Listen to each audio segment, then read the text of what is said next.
Personnellement, je suis assez agacé par la promotion de l'optimisme.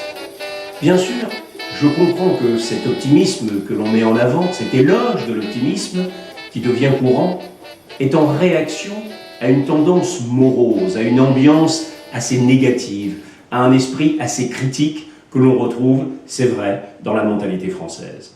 Mais en fait, en opposant l'optimisme au pessimisme, au passage, comme le remarquait Boris Cyrulnik, on ne fait que céder à une certaine représentation de la réalité. Parce que la réalité, ça n'est pas quelque chose d'optimiste ou ça n'est pas quelque chose de pessimiste. En quelque sorte, en s'écartant comme cela de cette réalité, on passe à côté, à mon avis, d'autres ouvertures, d'autres richesses et d'autres possibilités. Il y a bien sûr un versant assez attractif, assez séduisant de l'optimisme. Il y a quelque chose de guilleret, d'aimable, il y a quelque chose de l'ordre des choses de la bonne humeur, de la vie, mais il y a aussi un versant de l'ombre, un versant négatif, plus négatif, qui est celui d'une certaine suffisance, qui est d'un manque d'exigence, qui est d'une certaine prudence quelque part. C'est tellement vrai d'ailleurs que quand on cherche à faire la promotion de l'optimisme, on est souvent obligé de le qualifier. On parle d'un optimisme actif, on parle d'un optimisme résilient. Preuve que l'optimisme tout court n'est pas forcément perçu comme quelque chose qui est vraiment de l'ordre de l'élan, de cette dynamique qui peut nous porter en avant.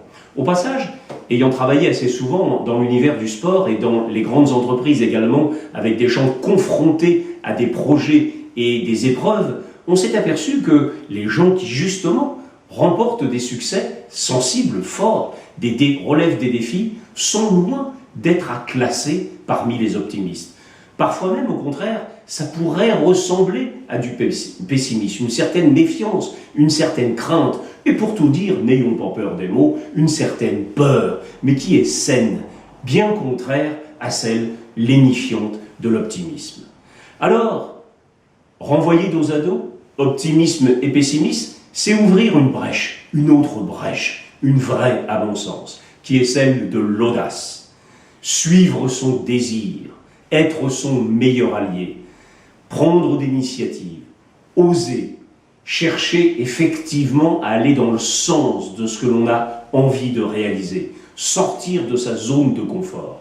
Prendre des risques, prendre des initiatives, c'est être délibérément dans l'action, la réalité, le réel. Comme disait Lacan, le réel, c'est quand on se cogne. Et cette audace-là, c'est celle qui est mobilisatrice, c'est celle qui nous fait aller chercher du plaisir, de la satisfaction, à travers le sens que l'on va donner aux efforts que l'on peut faire et à l'objectif que l'on s'est donné. Quoi que tu penses, quel que soit ton rêve, commence-le.